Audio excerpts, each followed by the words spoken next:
ભારે વરસાદની આગાહી વચ્ચે રાજ્ય સરકાર એલર્ટ મોડમાં છે। એસસીઓસી એ તાત્કાલિક સુરક્ષાત્મક પગલાં લેવા આદેશ કર્યા। તમામ જિલ્લાઓને સુરક્ષાત્મક પગલાં લેવા માટે તાકીદ કરવામાં આવી।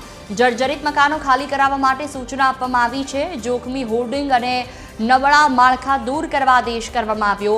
એનડીઆરએફ એસડીઆરએફ સહિત બચાવ ટીમોને પણ હાઈ એલર્ટ પર રાખવામાં આવી છે।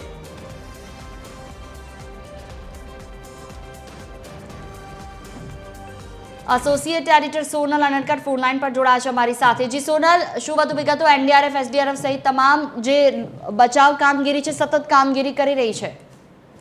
जी महत्वનું છે કે જે પ્રકારે રાજ્યમાં આવતીકાલથી ભારે વરસાદની આગાહી આપવામાં આવી છે, ભારેથી અતિ ભારે વરસાદની આગાહી છે। આવા સંજોગોમાં ખાસ જે સ્ટેટ ઇમરજન્સી સેન્ટર છે તેના તરફથી તમામ જે જિલ્લા તંત્રો છે તેમને સાબદા રહેવાની જે સૂચના છે તે આપી દેવામાં આવી છે। એસસીઓસી તરફથી તમામ જિલ્લા વહીવટી તંત્રને આ સૂચના આપવામાં આવી છે। ખાસ કરીને જોખમી હોર્ડિંગ, નમેલા વૃક્ષો, ભયજનક મકાનો જે છે તે તાત્કાલિક અસરથી દૂર કરવા અને સાથે સાથે જર્જરિત પુલો અને કોઝવે જે છે તેના સંદર્ભમાં પણ અગાઉથી ચકાસણી કરવા માટેની સૂચના આપવામાં આવી છે। સાથે સાથે રાહત બચાવ કામગીરી તાત્કાલિક અસરથી હાથ ધરી શકાય તે માટે એનડીઆરએફ અને એસડીઆરએફની જે ટીમો છે તેમને પણ સતર્ક રહેવા માટે સૂચના આપવામાં આવી છે। આ ઉપરાંત સ્થાનિક કક્ષાએ જે એનસીસી અને એનએસએસના કેડેટ જે છે તેમને પણ રાહત બચાવ કામગીરી અને મદદ કરવા માટે થઈ અને સ્ટેન્ડ બાય રાખવા માટેની જે સૂચના છે તે આપવામાં આવી છે। આ ઉપરાંત મહત્વનું છે કે જ્યારે ભારે વરસાદ થાય ત્યારે નીચાણવાળા વિસ્તારોમાંથી જે સ્થળાંતર કરવાનું થાય તો સ્થળાંતરના સંદર્ભમાં જે શેલ્ટર હોમ છે તે પણ તૈયાર કરવા માટે થઈ અને